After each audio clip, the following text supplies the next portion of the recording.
एक आध ओवर करा के विराट कोहली।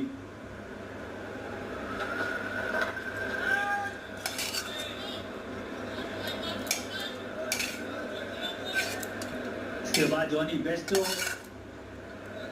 मोइन अली बल्लेबाजी करेंगे। मोइन अली भी खेल रहे हैं टेस्ट मैच, अच्छे फॉर्म में बैट के साथ। और सैम करन, अभी इनके पास 3-4 बल्लेबाज हैं। जॉर्ज बटलर भी है, पिछला मैच अच्छा नहीं गया था पर है बल्लेबाजी इंग्लैंड के पास। ग्रैहम थॉर्प बैटिंग कोच लाल टोपी में।